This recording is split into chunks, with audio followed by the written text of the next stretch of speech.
Kamusta pong muli mga katambay? Nagbabalik pong muli ang inyong katambay, si Katambay Manong po, para po magkomento pong muli sa inyo mga katambay dito po sa Tambayang Makabayan. Komento po na inyong lingkod. Ito po, komentuhan po natin agad ito mga katambay, ito pong balita sa Net25 na talagang hindi po talaga sila lulubay mga katambay. Ito pong sinasabing demolition job na talagang yung kapangyarihan talagang ayaw na nilang mawala sa kanila.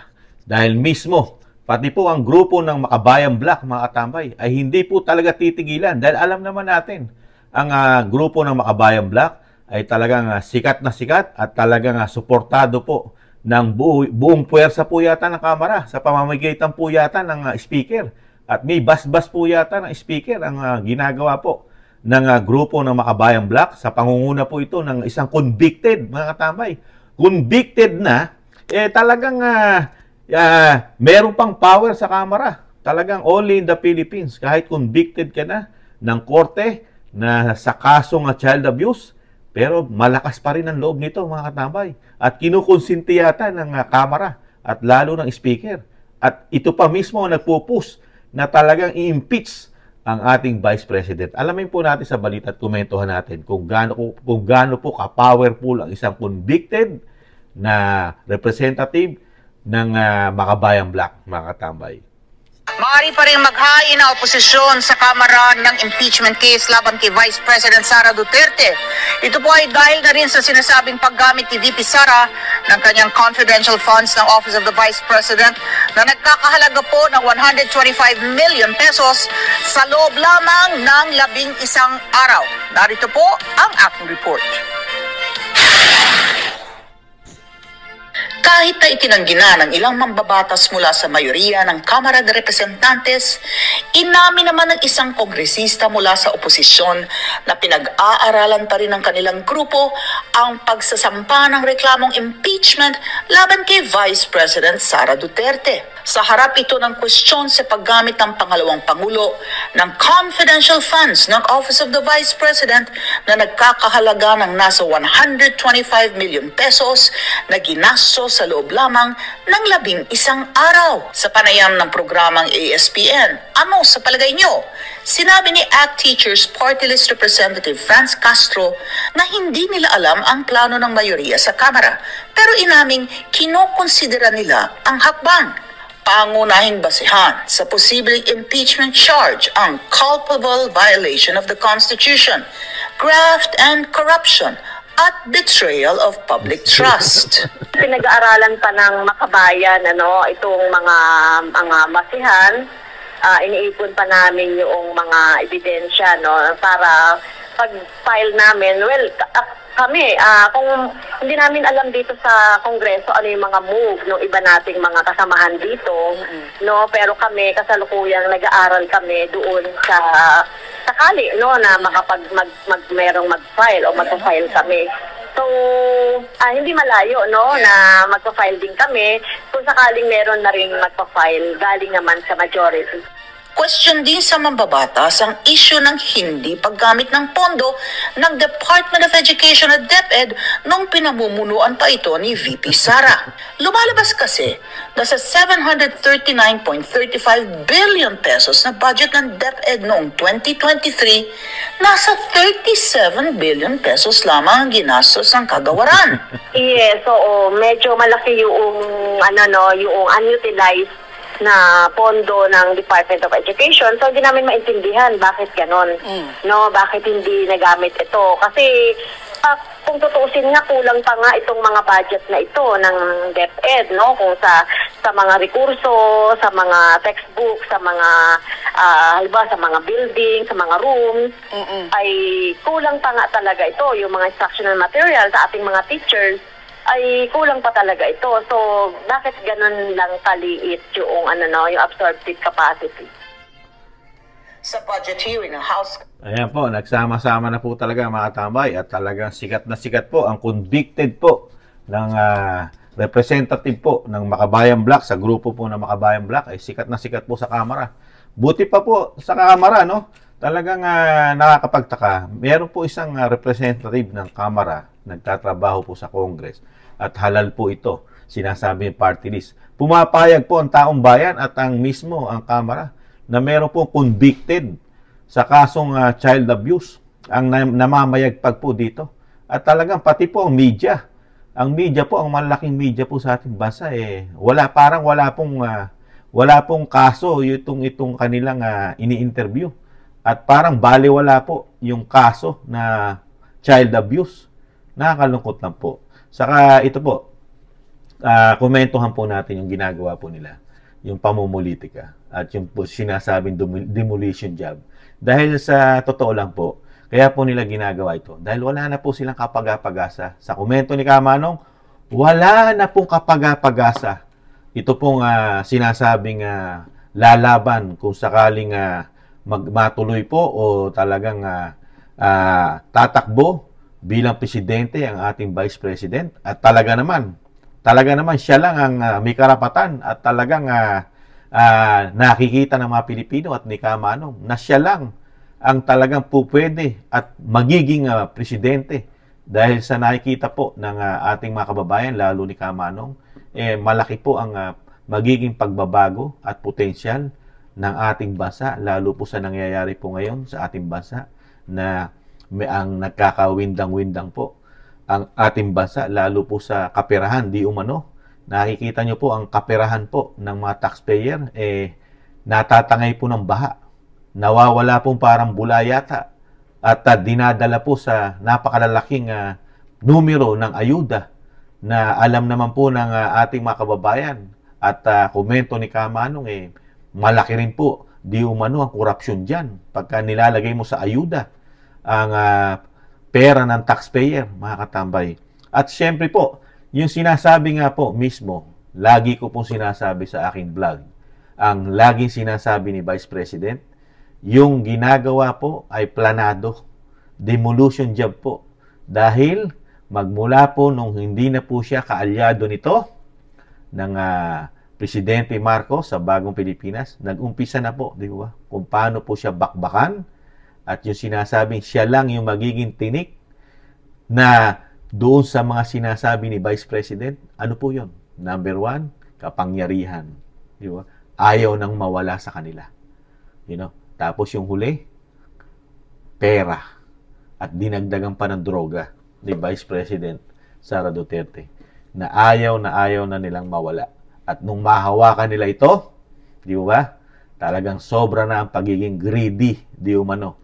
Ayon po yan kay Vice President Sara Duterte. At ito po, iisa po ang scripted po. Kung pagbabasihan po natin, ilang buwan na po ito. Napakatagal na po script ito. Itong taon na at yung ginagamit nilang script at yung issue, taon na po ito. 2022 pa po ito. Saka yung script ng impeachment, ilang buwan na po ito na niluluto na hindi masalang-salang yung impeachment. Pero ngayon, nakikita po, komento ni Kamanong, talaga pong malaki na po ang posibilidad na dalhin po nila sa impeachment. Bakit po, mga katamay? Hindi nyo ba napansin yung mga hearing ng budget hearing? Kitang-kita po natin, di ba? Saan po nila dinadala? Lalo po sa opisina ng Office of the Vice President. Di ba? Ibinabalik tanaw pa rin nila yung issue po ng 2022 na confidential fund na nasa COA na lahat. Nagre-response po sila kung ano kailangan ng COA para doon sa sinasabing confidential fund. Nagre-response po ang opisina ng Vice President. At pati po din doon sa ginawa po nila na dinala nila usapin sa Supreme Court. Yung 2022, di ba? Nasa Supreme Court na po yan. Sila mismo nagdala niyan. At tumutugon po ang opisina ng Vice President ayon po sa secretary po ng Vice President. Di ba? Mga abogado na dire-diretso ang pagtugon nila kung ano man hinihingi ng COA, ng Supreme Court dito po sa usapin ng 2022 na confidential fund. Di ba? Pero sa kabila noon, binabakbakan pa rin po nila kahit usapin na sa Korte Suprema. Baliwala po sa kanila usapin sa Korte Suprema. Basta sa kanila, magkaroon lang po sila ng issue para sa demolition job at yung sinasabing political harassment. Di ba? Dinadagdagan nila yung issue. Ngayon, ano naman po issue? Yung paggamit pa rin po niya ng una-una yung confidential fund din daw po sa DepEd. Ini-issue rin po nila yan. Yung 100 I think 112.5 million, mga katambay. At ito po, bago na naman. Yung issue naman po na sinasabing pondo raw po noong 2023 ng DepEd, hindi raw po nagastos. At yun daw po ay nakurap. Yung dares, yung mga natira. Kaya po, pagka pinagtagmi-tagmi nyo po, at maniniwala po kayo dito sa sinasabi ni dating Pangulong Duterte na worse and rotten na konstitusyon, kung paniniwalaan po natin lahat ng salita ng konstitusyon na ayon po kay dating Pangulong Duterte, itong konstitusyon na ito, itong dalawang sangay ng konstitusyon na ito, ang Kamara at Senado, ang pinaka-worst at rotten, pinaka-bulok na konstitusyon sa bansa. You know, pinaka-corrupt, ayon po kay dating Pangulong Duterte. Kung ito po'y paniniwalaan natin, para tayo naniniwala sa mga magnanakaw nito. Di umano, gumento ni Kamanong. Para tayo naniniwala sa mga salita ng mga magnanakaw. Kung ang paniniwalaan natin, sinabi ni dating Pangulong Duterte na ito'y corrupt at worse at rotten at pinakabulok na konstitusyon. Di ba? Di lahat na magsasalita rito, hindi nakapanipaniwala. Lalo-lalo na po kung magsasalita ay isang convicted ng child abuse. Di mo ba? Kasi, ang pagbabasihan lang natin dito, sinisingle out mo rin. Di ba? Kung talagang ikaw ay hinahanapan mo ng korupsyon ang bawat ahensya ng gobyerno, di ba? Bakit nagpo-focus ka lang sa Vice President? Di ba? Kung hindi demolition job yan at hindi pamumulitika yan, bakit tanging opisina lang ng Vice President ang sinisilip mo? Ikakakaunti, ikakarampot, 125 million, ikumpara mo sa 4 billion mahigit na confidential ng Pangulo. At bakit hindi mo rin sinisilip ang confidential ng Speaker at ng Senate President? Dito po sa convicted na representative ng Makabayan Black, ng teacher, ito po, sa mga teacher po ito party list si Franz Castro. Franz Castro, bakit hindi mo rin silipin ang confidential fund at kalkalin mo kung paano ginastos yung mahigit 4 billion na confidential fund ng Pangulo? Napakalaki pa po yan. Magmula pa po noong 2022 yan hanggang 2024, kinalaki po na confidential fund ng Pangulo. Hindi bababa sa 4 billion. Di mo ba? At ganun din po ang Speaker ng Kamara. Mas malaki po ang confidential fund yan kisa sa Vice President. Bakit hindi niyo po sinisilip yan na Franz Castro? Di mo ba? At ng Makabayan Black. Di mo ba? Pati ang Senate President. At pati mismo kayo. Di po ba? Siyempre, komento ni Kamanong. Bakit sisilipin? Nahandun sila sa circle na sinasabi ni dating Pangulong Duterte. Kampi-kampi nga sila, di ba? Sabi ni dating Pangulong Duterte, itong dalawang konstitusyon na ito ay pinakabulok at rotten.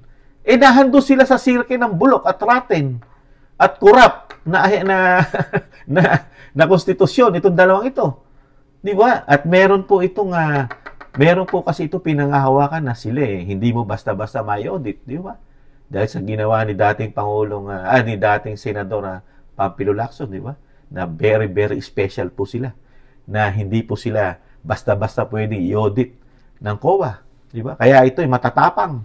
At wala pong nakapag-audit mo rito sa dalawang ahensya na ito. Never, nada. Nada pong na-audit po kahit isang congressman at isang senador.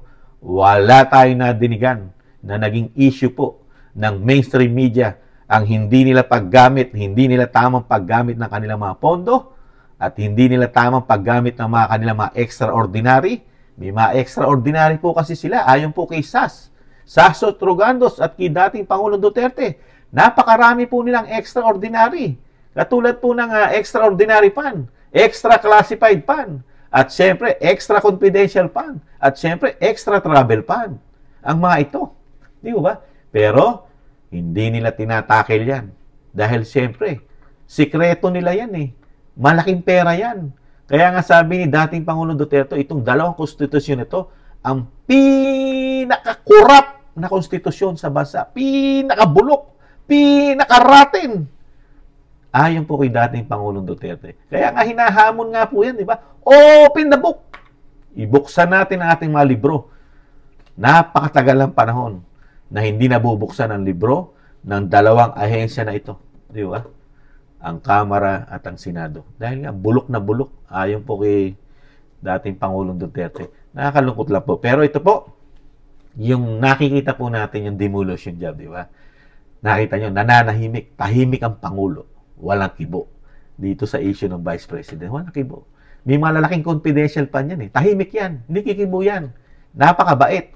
At ganun din po ang speaker. Nakita nyo ba, ini-interview ang speaker at ang Pangulo according po dito kung ano masasabi nila sa confidential fund ng Vice President. Nakita nyo ba ini-interview ng mainstream media? Di ba hindi? Kasi pagka sina in-interview ng mainstream media, lalabas din po na may confidential fund din po sila. Kaya hindi sila i-interviewin about dito sa confidential fund ng Vice President. Excuse me po, ng Vice President. Hindi po sila interviewin ng mainstream media. Di po ba? Isasaksak lang po sa ating mga Pilipino na ang meron lang confidential fund, na merong korupsyon, ang confidential fund, ay sa Vice President lang. Tanging sa Vice President lang ang may confidential fund. Kaya hindi dapat palabasin ang mga confidential fund ng Pangulo, hindi dapat pag-usapan yan. At hindi rin dapat pag-usapan ang confidential fund ng Speaker, at ng Senate President, at ng mga senador, at ng mga congressman lalo. Hindi dapat pag-usapan sa mainstream media ang kani-kanilang confidential fund. Kasi, magtatanong kasi ang taong bayan. Pagka naungkat ang confidential fund at ginawa nilang issue yan. Di ba? Kaya iiwasan nila yan, iiwasan nilang mag-interview ng may mga confidential fund. Tanging sa Vice President lang dapat ang lagi nating ibubunyag. Yung kanyang confidential fund lang, dapat nating pag-usapan ng pag-usapan. Yung kanyang pondo, wala nang iba. Kahit sabihin natin, maliit ang pondo ng Office of the Vice President, ikumpara mo sa opisina ng Presidente at ikumpara mo sa nahawakang pera ng Speaker of the House na isang damukal, daan-daang bilyon ang pinamumudmod taon-taon sa ayuda. Hawak-hawak at siya mismo nagpapamigay. Ang Speaker, tahimik na tahimik, ginagawa ng Speaker, hawakan ng pondo ng bansa. Komento ni Kamanong, daan-daang bilyon, hinahawakan niya para lang dito sa programang ayuda. Tahimik na tahimik, nagagawa niyang tahimik. Samantalang itong mga kasama niya sa Kamara, ito naman yung mga sinasabing attack dog, di umano. Attack lang na attack para masira, bumagsak ang kredibilidad ng isang Vice President na talagang ito lang ang talaga ang kanilang kalaban. Kalaban kasi nila ito na hindi nila kayang talunin kahit ano gawin nila. Kahit isama pa nila ang Smartmatic o kung ano man yan na gamit sa Comelec, isama na nila. Hindi nila kayang dayain ang isang Sara Duterte, ang isang agila ng Mindanao. Di po ba? Dahil kilalang kilala na ng mga Pilipino ang mga kung sino sila, kung ano ang pagkatao nila. Umpisahan mo sa Kamara, sa Senado, ang Speaker, ang Senate President, at ang Pangulo. Kilala na sila ng mga Pilipino, lalo ng mga OFW. Kilala na sila. Kaya ang tangi lang nilang magagawa, dahil hindi nila kayang talunin sa halalan ng isang agila ng Mindanao, i-impeach lang po. I-impeach. Kasi pag na-impeach na po yan, malabo na pong makakandidato po yan. Di ba? Dahil na-impeach, dahil tatamnan nila ng kurap. Kaya hindi na po pwedeng tumakbo yan. Kung ganyan ang gagawin nila. Di ba? I-impeach, kurap, hindi tamang paggamit kung ano-ano ang itatanim at ibibintang sa Vice President para hindi na makakandidato. Hawak na nila lahat. Di ba? Hawak kasi nila lahat kapangyarihan, pera, media, makakaliwang grupo, mga oligarko, di umano, komento ni Kamanong, nagsama-sama na po.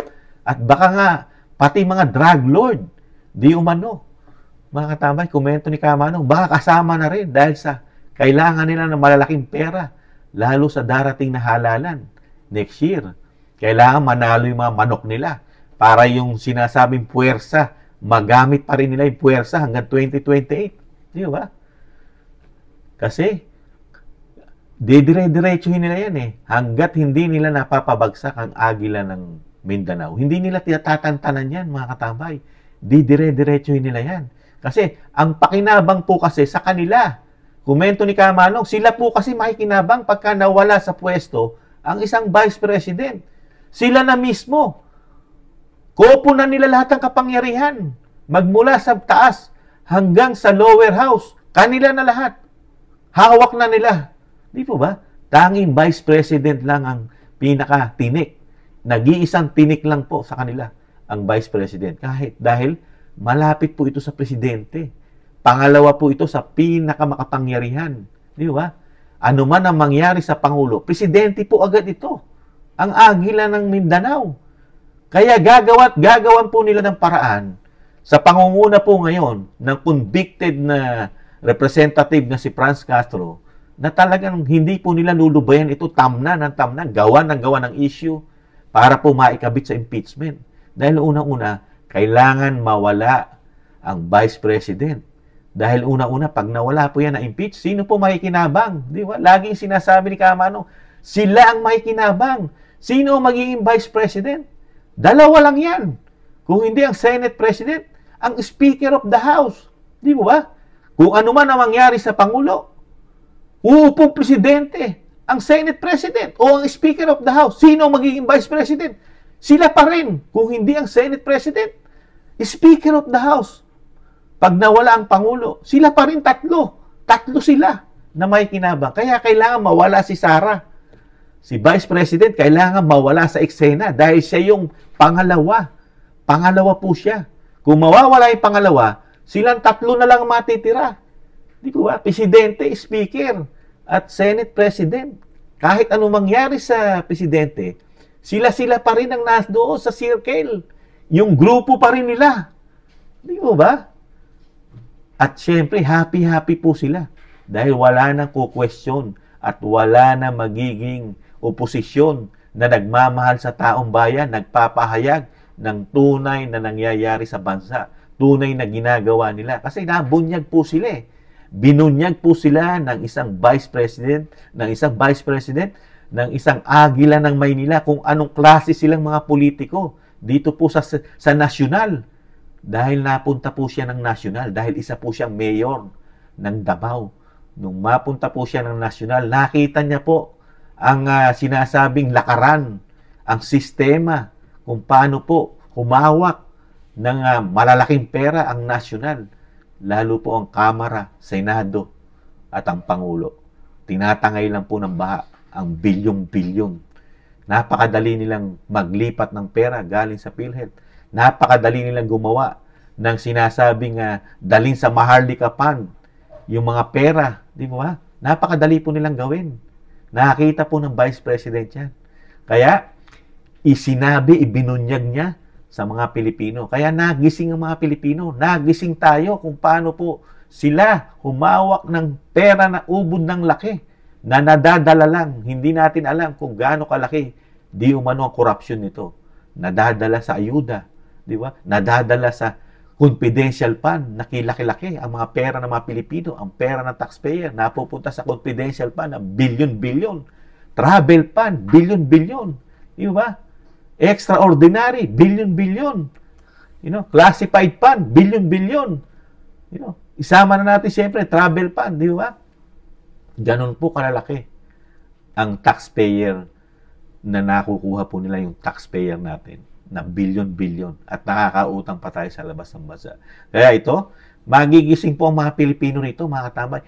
Magigising tayong mga Pilipino rito. Pag ipinus nila yung pagtatanim ng mga ganitong gawa-gawang kaso o gawa-gawang bintang na nagsasubmit naman po ang opisina ng Vice President sa COA direkta, tanging siya lang ang nagsasubmit ng resibo kung paano niya po ginagamit ang kanyang budget. Siya lang.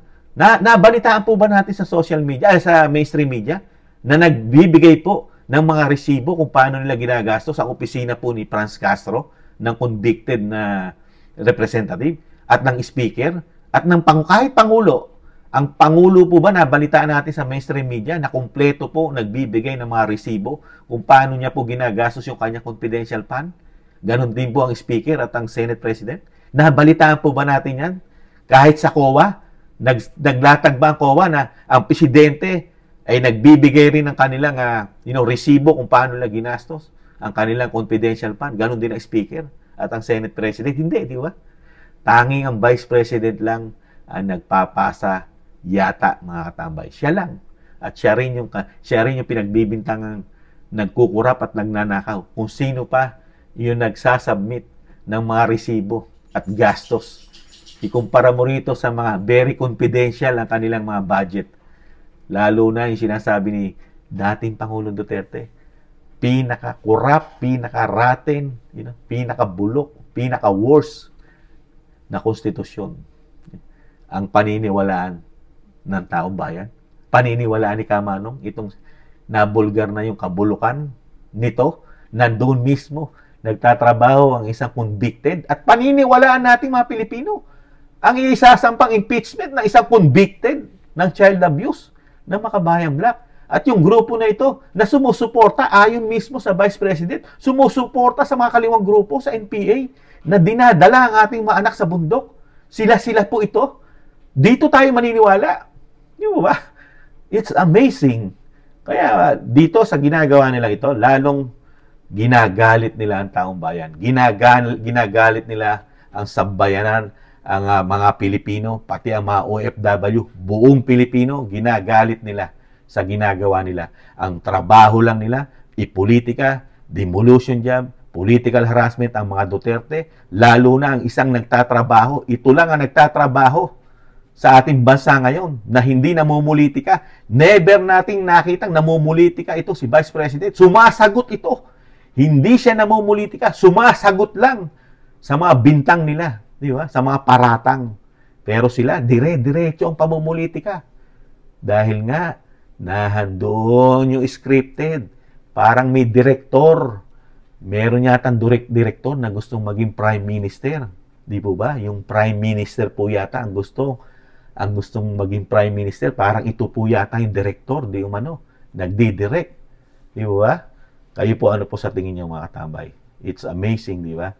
Kaya hindi po natin papayagan ito, mga katambay. Kailangan hindi mapayagan ang masasamang plano, balak ng masasamang politiko sa ating bansa. Dapat hindi natin payagan yan. Dahil nagkaroon na po tayo ng pagbabago. Nakita po natin yung tamang paglilingkod sa mga Duterte. Nakita po natin maglingkod ang isang Duterte magmula noong 2016 hanggang 2022. Nakita po natin maglingkod ang talagang tunay na politiko, tunay na makabayan, tunay na makatao, makahirap, makamahirap, di ba? Ngayon, ano ang nakikita po natin sa loob ng 2 taon sa bagong Pilipinas? Kayo na po ang tatanungin ko, mga katambay. Hindi na akong sasagot, kayo na. Muli po, si Katambay Manong, nag-iwan po maraming salamat po. At wag po tayong pumayag sa mga plano po ng mga ganitong klaseng politiko sa ating bansa. Maraming salamat po sa mga naagusto po ng ating maliit na channel, Tambayang Makabayan. Komento po na inyong lingkod. At syempre po, maraming salamat po sa mga nagla-like, share, and subscribe at sa mga nagko-comment. Muli po mga katambay, sa muli. Ingatan nawa. Paalam. Bye-bye.